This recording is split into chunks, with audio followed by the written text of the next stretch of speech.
Salut à tous, on se retrouve pour l'épisode 2165 du Zap Image. On commence aujourd'hui en ce mercredi 15 février. Tout d'abord avec des anniversaires, on peut voir que Tété, le nouveau joueur de Leicester, ancien lyonnais, il fête aujourd'hui ses 23 ans. Il y a aussi un joueur de Lyon, Maxence Cacré, il fête également ses 23 ans. Kodokbia, le joueur de l'Atlético Madrid, fête aujourd'hui ses 30 ans. Sulemana, nouveau joueur de Southampton, il a quitté l'équipe de Rennes là, il y a quelques semaines lors du dernier mercato hivernal. Il fête aujourd'hui ses 21 ans. Lanzini fête aujourd'hui ses 30 ans, joueur de West Ham. Ou même, je sais pas, tiens, Rui Patricio, gardien du Portugal qui avait fait un énorme match, on se souvient, lors de l'Euro 2016 contre l'équipe de France en finale. Il fête aujourd'hui ses 35 ans, le gardien de l'équipe de l'AS Roma. On va parler maintenant de tout ce qui s'est passé hier et bien sûr on va revenir sur la Ligue des Champions et tout d'abord sur le match du Paris Saint-Germain. J'ai fait un débrief les gars complet hier sur ma chaîne BizBiz PSG et on va revenir bien sûr sur cette rencontre où le PSG n'a pas existé. Bon, ils ont existé comme l'équipe de France lors de la finale de la Coupe du Monde, les 15 dernières minutes du match, sinon tout le début du match et une bonne partie de la deuxième mi-temps, ils n'ont pas existé. Donc défaite logique des Parisiens 1-0 contre le Bayern Munich parce que même si le PSG aurait pu égaliser en fin de match, globalement, le Bayern mérite sa victoire. Voilà. Donc, il n'y a rien à dire. Donc, une victoire 1-0. Kingsley Coman, encore le bourreau des Parisiens. Lui qui a été formé quand même du côté du centre de formation parisien. Notez que Pavard a pris un carton rouge dans cette rencontre en toute fin de match. En gros, il s'est sacrifié. Gros tacle sur Léo Messi. Sinon, Léo Messi a se présenté quasiment face à face avec Yann Sommer. Bon, voilà, il y a eu 1-0 pour le Bayern. Et le Bayern a pris une sacrée option pour se qualifier pour les quarts de finale. Et le PSG est officiellement en crise. Ça, c'est assez sûr. Donc, les statistiques de la partie. Donc le Bayern a plus de possession de balle, plus de tirs cadrés, plus de tout que le PSG qui s'est réveillé seulement en fin de deuxième mi-temps. Donc j'ai dit ils ont joué seulement 15 minutes lors de cette rencontre parce que là on peut voir qu'ils ont fait 9 tirs et 4 tirs cadrés. Mais regardez à la mi-temps, vraiment pour vous dire que la première mi-temps ça a été un non-match du PSG. On se demandait ce qu'il faisait sur le terrain. Seulement une frappe. La frappe c'est un coup franc de Léo Messi à la 45e minute de jeu. C'était dans les dernières secondes de jeu. Donc une frappe c'est tout. En plus ça atterri dans le mur du Bayern et sinon aucun tir cadré. Il ne s'est rien passé pour le PSG en première mi-temps. Le Bayern aurait même pu marquer en première période avec plus de 9 tirs, 2 tirs cadrés. Donc voilà, ça c'est les stats à la mi-temps, ça c'est les stats globales sur les 90 minutes de jeu. Et le PSG n'a réalisé qu'un seul tir dans cette première période. Voilà, bon, les stats à l'appui. Donc une première depuis le 12 avril 2016 contre Manchester City où aussi ils avaient produit seulement une frappe. Même pas besoin qu'elle soit cadrée, mais voilà, seulement une frappe. Première mi-temps, ça datait depuis 2016 qu'ils avaient pas réalisé une triste performance comme ça, les Parisiens. Et par rapport à leur tir cadré, parce qu'on peut voir qu'ils ont pas réalisé la moindre frappe cadrée en première période. Donc le PSG n'a pas cadré un seul tir en 30 minutes de Ligue des Champions pour la première fois depuis avril 2015. Cette fois-ci, c'était contre le FC Barcelone. Et du coup, le PSG, je vous l'ai dit en tout début de vidéo, que le PSG est en crise. C'est vrai que le PSG est en crise, les gars, les 3 derniers matchs. 3 défaites contre Marseille, contre Monaco, contre le Bayern. 3 compétitions différentes, la Coupe de France, la Ligue 1 et la Ligue des Champions. Et à chaque fois, c'est défaites. Et on savait que ce début de mois de février, c'était un mois charnière, que tout allait se jouer. Puis du coup, là, le PSG passe complètement à côté de tout ce qui est en train d'être joué actuellement avec déjà une élimination Coupe de France, avec la Ligue 1, ça peut le faire, on pense, pour le PSG, mais la Ligue des Champions, même si c'est pas encore cuit, ils ont quand même perdu la première manche, donc ça sent mauvais, on peut dire, donc voilà, c'est une catastrophe actuellement. Et le PSG, les gars, ont enchaîné 3 défaites pour la première fois depuis 2011, ça faisait plus de 12 ans qu'ils n'avaient pas perdu 3 matchs d'affilée, depuis l'ère QSI en gros. Donc à l'époque, les coéquipiers de Sylvain Armand, Mamadou Sakho ou encore Kevin Gamero avaient enchaîné 3 revers face à Nancy 1-0, Marseille 3-0 et Salzbourg en Ligue Europa 2-0. Ils avaient enchaîné 3 défaites d'affilée et jamais depuis 2011 avaient enchaîné 3 défaites d'affilée. Cette fois-ci c'est fait avec bien sûr les 3 matchs que je vous ai dit, les 3 derniers matchs. Et le PSG, sur toute l'année 2022, l'année dernière, c'est seulement 4 défaites. Puis cette année, les gars, ils sont déjà à 5 défaites. Ils ont déjà plus perdu alors qu'on est seulement le 15 février. On est en tout début d'année. Après seulement 45 jours, seulement 5 défaites. On pense qu'on aura des autres, surtout vu comment joue le Paris Saint-Germain. Donc voilà, c'est une année catastrophique. Pour moi, là, je pense, et même je le dis, c'est le pire PSG sous l'ère QSI depuis plus de 12 ans. C'est la pire version du Paris Saint-Germain. Que c'est dommage, surtout au vu de ce qu'avait montré le PSG en tout début de saison, des très belles choses, mais bon voilà, quand c'est les moins importants, les matchs très importants, le PSG n'est pas là comme les années précédentes, et voilà, ça se ressent par rapport aux défaites, et c'est la première fois dans son histoire que le PSG ne marque pas en 8e de finale de Ligue des Champions. À chaque fois, ils ont participé quand même à pas mal de 8e de finale, que ce soit aller et retour, et à chaque fois, ils ont marqué au moins un but à l'équipe du PSG. Hier, ils n'ont pas marqué lors de ce 8e de finale de Ligue des Champions. Le 11 de départ, c'est vrai que quand on regarde regarde l'équipe, les gars, on se demande comment le PSG a pu produire un match comme ils ont fait hier, un match catastrophique, on va pas se mentir, si on arrive les 15 dernières minutes, avec une équipe comme ça. Regardez les gars, n'oubliez pas que c'est quand même la plus grosse masse salariale, c'est les joueurs les mieux payés au monde. Du côté du PSG, ils ont produit ça hier en Ligue des Champions, ce que tout le peuple parisien attend, la Ligue des Champions chaque saison, mois de février, les huitièmes, tout ça, et pondre un match comme ça. Donc voilà, c'est pas possible. Et ça recommence avec Coman, les gars, qui a fait encore très très mal au PSG. On en parlera tout à l'heure du joueur du Bayern Munich. Donc Coman recommence en gros. Donc voilà, c'est un article de l'équipe et la une du journal L'équipe, toujours avec Coman. Donc Coman sans remettre, en gros, comment s'en remettre de cette défaite. Donc battu par un but de Kingsley Coman, l'attaquant du Bayern né à Paris. Et formé au PSG. Léo Messi et ses coéquipiers devront réaliser un exploit le 8 mars à Munich pour éviter l'élimination et encore plus la crise. Donc voilà, c'est une catastrophe. On va revenir sur quelques déclarations tout d'abord du coach Galtier. C'est peut-être lui qui a voulu faire ce schéma de jeu tellement défensif que le PSG en gros n'a rien produit. Voilà, c'est Galtier, je pense, qui a dit ça. Donc on avait du mal à sortir, le ballon était acculé. On prend malheureusement ce but juste avant les changements allaient intervenir. Donc il y a une déception. On verra dans quel état seront les choses dans 3 semaines lors du match retour. Toujours avec Galtier, c'est une période difficile avec un effectif très touché physiquement. Le calendrier est chargé. Il arrive au moment où l'effectif est très touché. C'est un résultat négatif, mais il faudra s'imposer au Bayern. De toute façon, il n'y aura pas le choix. Il faudra absolument gagner du côté du Bayern Munich. N'oubliez pas que le but à l'extérieur ne compte pas. Voilà, une victoire 1-0, une victoire 2-1 du PSG à Munich. Donc ça sera les prolongations. Donc voilà, il faudra absolument s'imposer du côté de Munich pour ne pas de nouveau être éliminé dès les huitièmes de finale. Et toujours avec Galtier sur Canal+. Si je joue mon avenir sur cette double confrontation face au Bayern, non, pas du tout. Pour lui, même s'il y a élimination dans 3 semaines, il ne joue pas son avenir. En gros, s'il sera certainement viré. Bon, ça sera peut-être pas juste après le match contre le Bayern, certainement l'été prochain, parce que ça sert à rien. Par exemple, je sais pas, ils se font éliminer le PSG, ça sert à rien de virer avec Galtier en plein milieu de saison, surtout qu'après il restera plus que la Ligue 1. Donc voilà, vu qu'il n'y a même plus de Coupe de France, il n'y aura plus rien pour le PSG. Donc après, bon, le PSG n'est pas encore éliminé, mais voilà, il va falloir montrer un autre visage de ce qu'ils ont montré hier, parce que hier ça a été une catastrophe. Parmi toutes les équipes présentes en huitième de finale de la Ligue des Champions, le PSG est la seule équipe à n'avoir réalisé aucun clean sheet. C'est vrai qu'il y a beaucoup d'équipes, il y a 16 équipes qualifiées. Elles ont toutes réalisé au moins un clean sheet, un match sans prendre de but. Et le PSG, voilà, chaque match, il y a eu 7 matchs de Ligue des Champions cette saison. Les 7 matchs, le PSG a encaissé un but, ça c'est un gros souci. La preuve, encore un but encaissé hier. Et c'est Donnarumma. Bon, Donnarumma, pas net du tout sur le but. C'est vrai que pour moi, c'est une boulette de Donnarumma. Je vais pas vous mentir, les gars. Je pense que beaucoup de gardiens ont arrêté la frappe de Kingsley Coman. En plus, elle est en plein sur Donnarumma. Voilà, il doit l'arrêter. Après, il a quand même fait des arrêts très importants quelques minutes après. Voilà, bien sûr, Donnarumma qui a sauvé le PSG, mais sur le but, il doit l'enlever. Donc voilà, s'il n'enlève pas ça, les gars, c'est chaud. Donc voilà, ça fait but. Puis voilà, ça fait 1-0 pour le Bayern Munich. On va parler de Sergio Ramos qui a été bon hier. Sergio Ramos, vraiment, j'ai trouvé lui et peut-être un ou deux autres joueurs qui ont été les seules satisfactions du côté du PSG. Donc plus gros match défensif de Sergio Ramos avec le PSG ce soir. C'est vrai qu'il a été très très bon, Sergio Ramos.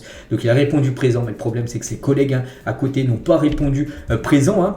On va parler toujours de Ramos qui joue un huitième de finale de Ligue des Champions avec le Real face à Arsenal le jour où Warren Zaïre-Emery est né, le même jour où il a participé à un huitième de finale Ligue des Champions. Warren Zaïre-Emery était né, donc en 2006. Aujourd'hui, l'Espagnol joue un nouveau huitième de finale avec cette fois-ci le jeune Parisien à ses côtés qui a commencé titulaire, le jeune Warren. Donc à seulement 16 ans et 343 jours, Warren Zaïre-Emery est devenu hier soir le plus jeune titulaire de l'histoire de la Ligue des Champions dans un match de phase élimination directe. Donc voilà, seulement 16 ans et 343 jours, c'est un record bien sûr. Donc voilà, on peut que le féliciter. Après, au niveau de son match, les gars, il n'a pas été bon. Vraiment, ça a été...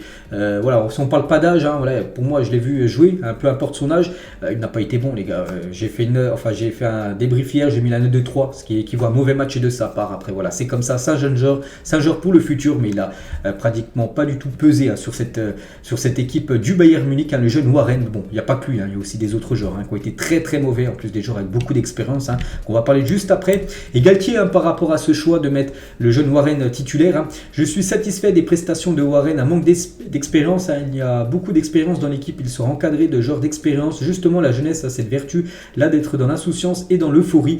Donc il avait dit ça avant le match, voilà, bien sûr, de la jeune pépite parisienne. Bon, après voilà, on sait que ça a été compliqué. Après voilà, ça a été la Ligue des Champions, c'était quand même le Bayern en face.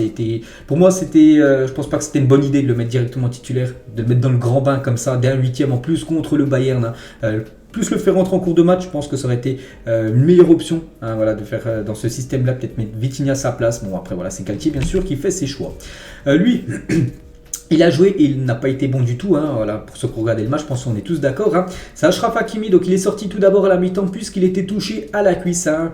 Achraf Hakimi qui a vécu une première mi-temps catastrophique. Hier, je te dis, j'ai fait un débrief, je l'ai noté, j'ai mis une note de 2 les gars, 2 sur 10, à ce qui équivaut à un très mauvais match de la part de Hakimi qui a complètement pris l'eau. Hein.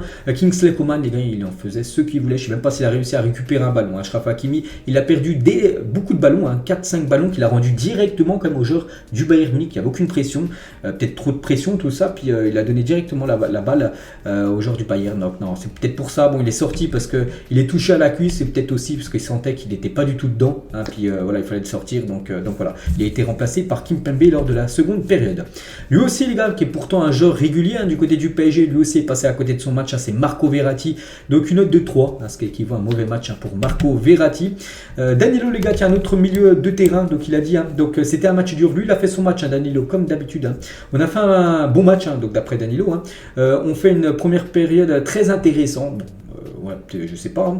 On a bien défendu, ou peut-être bien défendu, mais intéressante, pas trop. Hein, seulement un tir dans le match, je sais pas ce qu'on peut trouver d'intéressant là-dedans. Bref, on doit tirer au but plus souvent. C'est ça la Ligue des Champions. Hein, ouais, donc voilà ce que dit Danilo. Bon, je suis pas très d'accord avec tout ce qu'il peut dire, mais lui, il a été bon, hein, Danilo. Enfin, il a été à la hauteur de l'événement de ce 8e de finale. On va parler maintenant du duo qui a commencé en attaque, un Neymar, Messi. On commence tout d'abord avec Neymar hein, pour le moment, pour le moment, et même pour tout le match. Hein. On est tous d'accord, voilà, ça m'embête de dire ça, mais il n'a pas été bon les gars, Neymar. Hein. Hier, il y avait plein de messages sur Twitter, voilà, c'est le jour de Neymar et tout, nanani, il va faire un gros match ce soir, vous allez retrouver le grand Neymar et tout. Mais il est passé complètement à côté de son match, hein. Il a perdu énormément de ballons, dès qu'il a le ballon, il essaie de dribbler, et à chaque fois, c'est jamais passé. Hein. Voilà, c'est fini le Neymar les gars, il y a 5-6 ans, où vraiment il arrivait à faire la différence. Maintenant, il fait plus du tout la différence, Neymar. Hein. Et le mieux, je pense, pour tout le monde, hein, ce serait que le Brésilien quitte le club, hein, voilà, pour un nouveau cycle, hein, je pense, du côté du PSG. Donc Neymar n'a pas été bon. Messi, tout petit peu meilleur voilà, que Neymar, mais bon, voilà aussi, Messi, les gars, n'était pas à la hauteur hein, de ce match. Il était très bien esselé hein, par la défense du Bayern Munich. Donc un mot pour décrire les deux, donc ils n'ont pas été bons. Hein, voilà, si on a tous regardé le match, ils n'ont pas été à la hauteur hein, de ce 8e de finale de Ligue des Champions. Et voilà, même l'équipe, hein, voilà, le journal L'équipe leur a mis une note de 3 pour les deux. Hein, 3 pour Messi, 3 pour Neymar, hein, ce qui équivaut à un mauvais match de la part des deux Sud-Américains. Toujours avec les notes, vu qu'on parlait des notes là, donc voilà les notes complètes de la rencontre. Donc je vous ai dit Neymar, Messi, une note de 3, Warren Zaïre-Emery, une note de 3, Verratti 3, Danilo, une note de 5, Carlos Soler 4. Hein. Pourtant Carlos Soler, je ne l'ai pas trouvé non plus catastrophique. Hein. Moi hier, j'ai fait mon review, j'ai mis une note de 6, les gars, je l'ai trouvé plutôt bon. Hein. Voilà, je le dis, hein, vraiment quand il est mauvais, hein. Souvent il est mauvais. Et hier soir, j'ai trouvé qu'il était quand même correct hein, dans sa performance. Donc après, bon, l'équipe lui ont mis 4. Hakimi 3, Marquinhos 6, Ramos 6 et Nuno Mendes 4. Hein, parce que bon, il a fait surtout les 15 dernières minutes où il était très très bon, hein, mais le problème c'est sur le but, hein, c'est lui qui n'est pas au marquage de Kingsley Coman, t'es tout seul, hein, Kingsley Coman deuxième poteau, et c'est lui normalement au marquage, c'est pour ça qu'il n'a pas la moyenne. Et Donnarumma une note de 4, hein, pourtant il a fait pas mal d'arrêts. On peut voir aussi les notes, un côté Bayern Munich, hein, Upamecano une note de 8, un gros match d'Upamecano, Coman une note de 7, Pavard une note de 7, hein, malgré son rouge, les gars il a fait vraiment une belle partie, hein, Benjamin Pavard, 2 litres 6 ou même, je sais pas, tiens, Cancelo une note de 5, la nouvelle recrue. On va parler de ce joueur qu'on n'a toujours pas parlé en ce début de vidéo, c'est Kylian Mbappé. Kylian is back, hein. Voilà, c'était le retour de Mbappé, donc on l'avait annoncé déjà dans le groupe, il a été dans le groupe, bon, il n'y avait pas de rumeur qu'il allait commencer titulaire, on savait qu'il allait certainement rentrer en cours de jeu, donc il est rentré comme tout le monde pensait à l'heure de jeu, et ça a été le cas. Il a totalement changé le cours du match, hein. Kylian Mbappé, David Ginola les gars. Hier sur Canal+, il a dit Mbappé fait briller les autres et donne envie aux autres de se surpasser. Cette entrée donne des perspectives intéressantes pour le match retour. Hein. C'est vrai que c'est peut-être le seul point positif hein, de cette soirée hier, malgré la défaite. Déjà, c'est le retour de Kylian Mbappé. Et c'est qu'avec Kylian Mbappé dans l'équipe hein, du PSG, le PSG joue autrement. Et c'est peut-être la seule lueur d'espoir, on peut dire, pour le match retour. Parce que normalement, on espère hein, qu'il ne sera pas blessé et qu'il puisse disputer entièrement cette rencontre hein, pour faire tout simplement un comeback hein, du côté de Munich. Hein. Dommage, il avait l'opportunité de marquer. Et bon, c'est pas qu'il s'est loupé, c'est juste que le gardien, Yann Sommer, qui remplace en plus Manuel Neuer. Hein. Donc il a fait un énorme arrêt, un arrêt du visage. Hein, vraiment pas de chance hein, pour Kylian. Hein. Donc voilà, c'est à l'arrêt en plein visage. Hein. Sinon, ça faisait but là, c'était pas le but où il était hors jeu. Hein.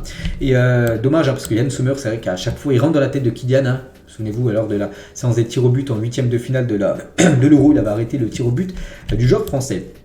Il a été buteur, Kylian Mbappé, on peut voir cette fois-ci Yann Sommer qui a été battu, mais malheureusement, il y a eu hors-jeu juste avant, c'était Nuno Mendes. Donc ça se joue à rien, c'est vrai que la VAR, pour moi la VAR, même si voilà, c'est contre le PSG, j'étais dégoûté. Pour moi, voilà, je suis pour la VAR parce que ça rend le foot plus juste. Si le but n'était pas valable, voilà, il n'est pas valable, il n'y a rien d'autre à dire. Donc c'est vrai que ça s'est joué à une question de millimètres, mais c'est vrai que Nuno Mendes était hors-jeu sur le but de Kylian Mbappé.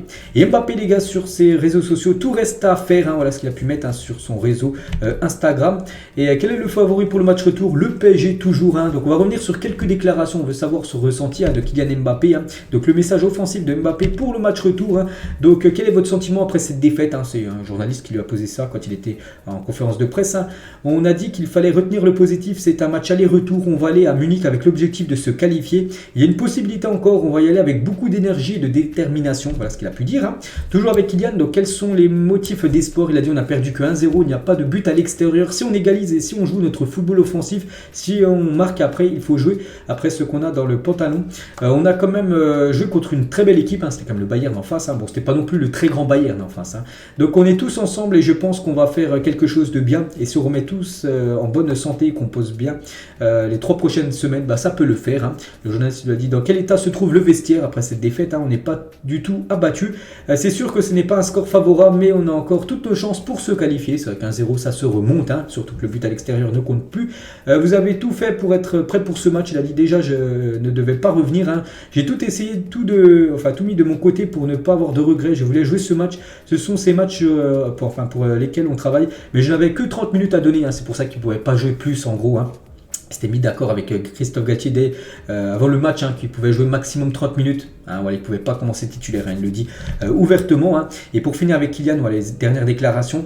Donc comment vous sentez-vous physiquement du mieux que je peux? Je ne suis pas à 100%, mais je me sentais suffisamment pour bien essayer d'aider les copains et jouer un petit peu. C'est qu'il n'était pas à 100%, peut-être je ne sais pas à 60%. Et on peut voir qu'il a quand même fait la différence. Imaginez les gars, il aurait été à 100%, il aurait joué dès le départ du match. Peut-être ça aurait été un match différent. Mais bon, il n'était pas là, bien sûr. Que vous a demandé Christophe Galtier d'être le plus déterminant possible et d'apporter un élan à l'équipe. Je pense qu'on en avait besoin. Maintenant, on n'a pas réussi à changer le score. Il y a des motifs d'espoir car on commence à récupérer toute notre équipe. On était quand même dessiné par les blessures, bien sûr. Avez-vous été surpris par le fait que le Bayern a une telle mainmise sur la première période? Donc voilà, avec la possession de balle où le PSG n'a pas du tout existé. Il a dit un peu, une équipe comme le PSG doit dominer. On n'a pas l'habitude d'être dominé comme ce qu'a été le cas hier. En seconde période, on a vu quand même que quand on joue avec beaucoup plus de personnalité, on les met en difficulté, on est capable de marquer des buts et être en dangereux. Et qui sera le favori pour le second match? Donc c'est Paris toujours. Voilà, toutes les déclarations. Là, c'est déclaration complète de Kylian Mbappé à la fin du match. Il dit que bien sûr, globalement, que c'est faisable. Bien sûr, ils peuvent le faire, le PSG, pour ce match retour. Habib Beye les gars, donc tout d'abord le PSG est-il Mbappé dépendant? Oui, bien sûr, le PSG, quand il y a Mbappé, quand il n'est pas là, c'est totalement l'inverse. On a pu le voir hier. Dès son entrée, Habib Beye, consultant sur Canal+, il a dit sans Mbappé, le PSG, c'est le néant. L'espérance d'aujourd'hui, c'est d'avoir vu Mbappé 35 minutes. Il transforme le PSG. Sans lui, il ne se passe rien. Ce soir, quand on regarde les choix, mettre Warren Zaïre-Emery, 16 ans, un poste qu'il ne connaît pas. Donc là, en gros, il pointe certainement Galtier par rapport, j'ai dit, à Warren Zaïre-Emery. Pour moi, il n'aurait pas dû commencer titulaire. Le faire rentrer en cours de jeu, ok, mais le mettre directement titulaire, même Habib Beye, il dit que c'était pas un bon choix de Galtier de l'avoir fait débuter directement. Toujours sur cette rencontre, donc les supporters parisiens ont réalisé un tifo montrant un point qui brise le logo du Bayern Munich. C'est vrai que magnifique tifo hier du côté du parc, c'est vrai qu'ils font à chaque fois des magnifiques tifos. Les supporters parisiens, donc là c'était en fond quand il y avait l'hymne de la Ligue des Champions, on peut voir le logo du Bayern Munich cassé. Et le tifo cette fois-ci en mode One Piece des supporters parisiens, magnifique aussi, vraiment. À chaque fois, il faut des tifos manga. Ils avaient déjà fait un tifo DBZ à l'époque. Cette fois-ci, c'est One Piece. Bonne série que j'ai jamais regardée, mais bon, je sais qu'il y a beaucoup de personnes qui la regardent cette série. Et le Vogue mairie, un navire des Mugiwara de One Piece aux couleurs du PSG. Donc voilà, c'est magnifique tifo hier réalisé par les supporters parisiens. Et on peut voir que les supporters ont été quand même salués par les joueurs, dont Neymar et Messi. On sait que souvent, ils rentraient directement au vestiaire. Et certains joueurs du PSG, dont Neymar et Messi, sont allés saluer les supporters à la fin du match par rapport à tout l'encouragement. C'est vrai qu'ils n'ont pas été sifflés tous les joueurs du PSG malgré la défaite, tout ça. Donc il y a eu quand même le public qui était à fond derrière, bien sûr, les Parisiens hier. Et l'émir du Qatar, le propriétaire, celui qui est tout au-dessus, par exemple au-dessus de Nasser, donc Tamim Ben Hamad Al Thani, était présent hier au Parc des Princes. Bon, je pense pas qu'il a dû apprécier la performance, bien sûr, de son équipe hier. Toujours avec le PSG, donc jamais dans l'histoire de la Ligue des Champions un club français ne s'est qualifié pour le tour suivant après avoir perdu son match aller à domicile lors de phase d'élimination directe. Hein, voilà ce qui attend le PSG au match retour. Hein. Jamais c'est arrivé qu'une équipe française se qualifie pour le match, pour la suite de la Ligue des Champions après avoir perdu son 8e de finale aller à domicile. Donc voilà, maintenant ce qu'attendent les Parisiens, il va falloir faire un sacré match du côté de Munich. Et on va parler cette fois-ci un peu du côté du Bayern, parce que là on a parlé que côté PSG, mais le Bayern, les gars, prend une sacrée option pour se qualifier bien sûr pour les quarts de finale avec cette victoire. Donc ce joueur a été élu homme du match, c'est Kingsley Coman qui a été élu homme du match après ce PSG Bayern mérité, bien sûr, grosse partie. À chaque fois j'ai l'impression qu'il joue contre le PSG, à chaque fois il fait d'énormes dégâts. Et Coman, une nouvelle fois le bourreau du PSG, son club formateur. N'oubliez pas qu'il avait déjà été buteur lors de la finale de la Ligue des Champions en 2020, 1-0, c'est lui qui avait marqué le but de la tête. Et hier, en 2023, 3 ans plus tard, de nouveau, le Bayern gagne 1-0 et de nouveau c'est lui qui marque l'unique but du match. Il fait tellement de mal à cette équipe de Paris où il est né en plus à Paris, son club formateur, et maintenant voilà, il fait tellement de mal bien sûr au PSG en Coupe d'Europe. Donc voilà. Donc Coman qui avait célébré son but lors de la finale de la Ligue des Champions il y a 3 ans. Donc cette fois-ci, il n'a pas célébré au Parc des Princes. Donc voilà, par respect bien sûr par rapport au parc, tout ça, par rapport au Parc des Princes qu'il allait voir avant bien sûr. Quand il était jeune, il allait voir l'équipe professionnelle. Donc c'est pour ça qu'il n'a pas célébré son but. Et il a dit, c'est avant le match, sur le fait de revenir au parc. J'ai jamais été titulaire au Parc des Princes devant les fans. Donc pour moi, ça sera une sensation particulière. Et c'est quelque chose que j'ai attendu toute ma carrière, voilà, de jouer un match du côté du parc. Parce qu'en gros, il n'a jamais joué du côté du Parc des Princes. Kingsley Coman, c'est vraiment dommage qu'un joueur comme ça, formé au club, fasse tellement mal, on va dire, à son club formateur les années qui suivent. C'est vrai qu'actuellement, il serait du côté du PSG, il serait titulaire pour moi indiscutable. Il serait bien meilleur, je pense, qu'actuellement que Neymar, Messi, tout ça. Kingsley Coman, c'est vraiment dommage de voir quand même que le PSG n'a jamais réussi à le conserver dans le passé. Bref, et toujours avec Coman pour vous montrer vraiment qu'il fait souvent mal au PSG. Donc, il est impliqué sur 4 buts lors de ses 6 matchs disputés face au PSG dans sa carrière. Il a joué 6 fois contre le PSG, il a marqué 2 buts et 2 passes décisives. Donc voilà, c'est le bourreau, on va dire, des Parisiens à chaque fois, le joueur Kingsley Coman. Et cette fois-ci sur ses 3 derniers matchs, cette fois-ci pas avec contre le PSG, les matchs là, Ligue des Champions et les 2 matchs de championnat de Bundesliga. Donc 4 buts sur ces 3 derniers matchs pour Kingsley Coman qui est en pleine bourre. Donc félicitations à lui.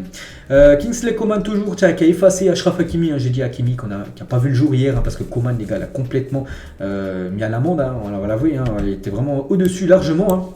Et Coman, les gars, il a dit on va s'en contenter.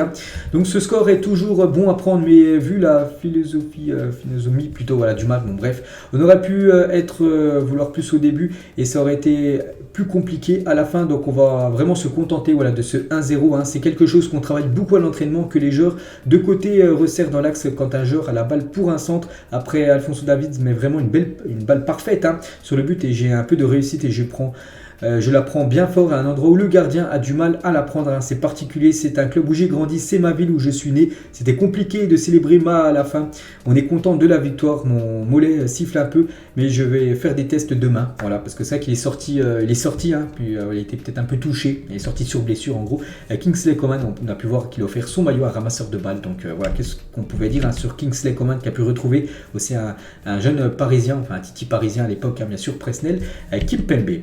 On va parler d'un autre joueur du Bayern, lui aussi qui a réalisé une belle performance, c'est Jamal Musiala face au PSG. Donc c'est 91% de passes réussies, 9 duels remportés, 7 possessions remportées, 6 dribbles réussis, c'est le joueur qui a réussi le plus de dribbles hier, 5 ballons dans la surface de Donnarumma, 2 chances créées et un tir pour Jamal Musiala. Belle partie bien sûr de la jeune pépite allemande.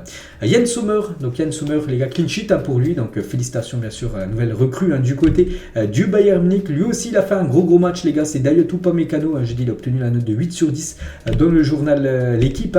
Et relance, prise de balle, duel défensif, Upamecano fait un super match, c'est vrai qu'il a totalement dominé, on va dire, les attaquants de l'équipe du PSG, donc que ce soit Messi ou Neymar. Après il a eu un peu de mal quand Mbappé est rentré par rapport à la vitesse de Kylian, mais vraiment il a fait une belle partie, Dayot Upamecano. Et le Bayern en 3-1-6 ce soir, c'était lors de la première période. On peut voir vraiment 3 défenseurs seulement, ça suffisait avec les 2 attaquants. On peut les voir là, Messi et Neymar qui ne pressaient pas. Ils laissaient vraiment de tout leur confort, voilà, les 3 défenseurs du Bayern faire des passes, tout ça, pour se projeter après sur l'attaque. Donc il y avait Kimmich en milieu de terrain pour être le joueur qui récupère le ballon des 3, puis après distribuer devant. C'était ça le schéma. Puis le PSG était acculé derrière. Ça c'est la première mi-temps où le PSG n'a pas du tout existé. Bon, après aussi une bonne partie de la deuxième où le PSG n'a pas du tout aussi existé. Toujours avec le Bayern les gars, cette saison en Ligue des Champions, c'est 7 matchs, 7 victoires, incroyable, hein. Le rouleau compresseur allemand. Donc but marqué 19 depuis le début de la Ligue des Champions cette saison, but encaissé seulement 2, clean sheet, 6 fois des clean sheets, hein. Ils ont remporté leurs 7 premiers matchs d'une campagne de Ligue des Champions, comme en 2019-2020, lorsqu'ils ont remporté la compétition, hein. C'était, souvenez-vous, face au PSG 1-0. Donc là, ils font la même chose, hein. Ils ont gagné tous leurs matchs actuellement. L'équipe du Bayern Munich, hein. Encore une équipe bien sûr grande favorite, hein, pour remporter cette compète, hein. Et le Bayern, j'ai dit, ils ont pris seulement 2 buts, hein. Et c'était en plus contre Viktoria Plzen, hein. C'est vrai qu'ils ont pris 0 but contre l'Inter sur 2 matchs, 0 but contre le Barça sur 2 matchs et 0 but contre le PSG. Bon, sur un match, il reste le match retour, donc incroyable, hein, cette défense et même cette attaque, parce qu'ils ont marqué 19 buts, hein, c'est incroyable. L'équipe allemande, hein. Et les 2 derniers PSG Bayern avant le match hier, hein, c'était à chaque fois 2 victoires 1-0 du Bayern, hein. Donc c'est que la cote les gars était le score exact les gars 1-0, hein, parce que voilà, c'était déjà 1-0 à chaque fois le résultat du Bayern sur les 2 derniers matchs avant hier. Donc là, elle était à 13 la cote, hein, donc on pensait qu'il y en a qui ont misé encore le 1-0. Puis voilà, ça a été encore 1-0. Donc voilà, c'est que souvent c'est des petites victoires, mais des victoires tellement importantes bien sûr, hein, surtout celle en 2020 où ça a été la finale, et hier aussi, hein, parce qu'ils prennent une sacrée option pour se qualifier.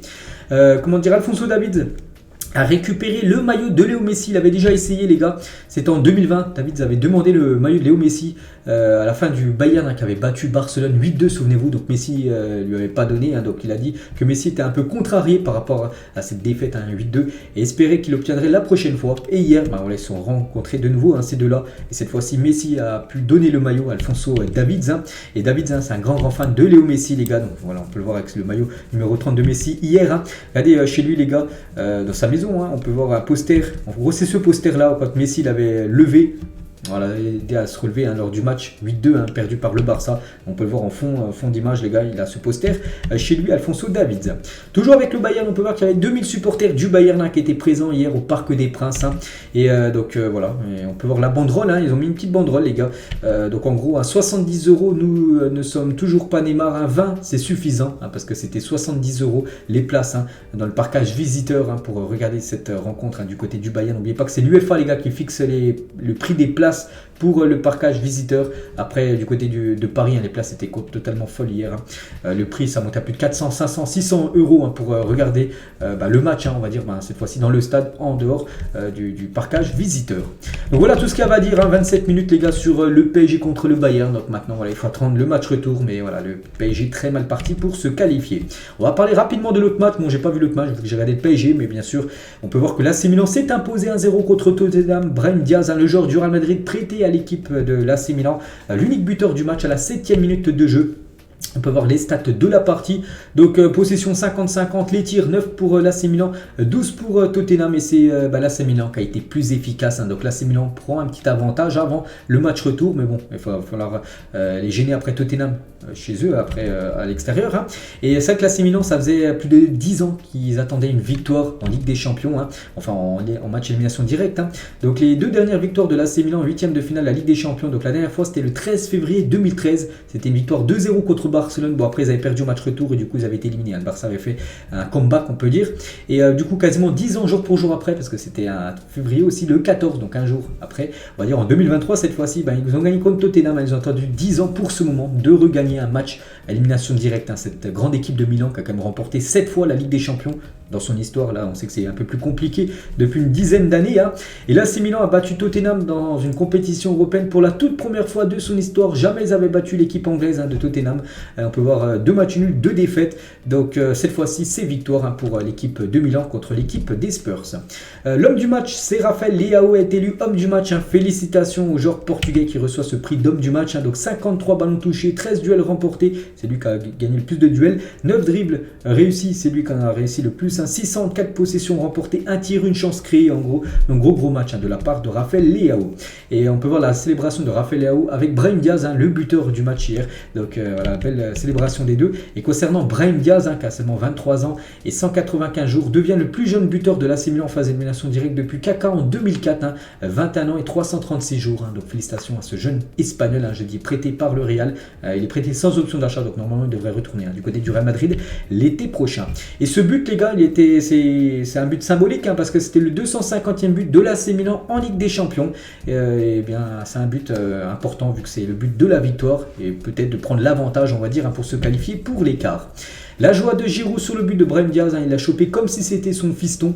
Donc Giroud qui a également joué. Je ne sais plus s'il a commencé titulaire, je me souviens pas, j'ai pas vu la compo de départ, mais bon, je pense qu'il a dû jouer. Donc voilà la belle joie entre le français et le joueur espagnol. Donc voilà les gars ce qu'il y avait à dire entre ce Milan AC et cette équipe de Tottenham. Et juste sur le San Siro, ce stade, l'un des meilleurs stades de football au monde. Regardez aussi la magnifique ambiance, le magnifique tifo qu'il y avait du côté de San Siro hier pour ce Milan AC Tottenham.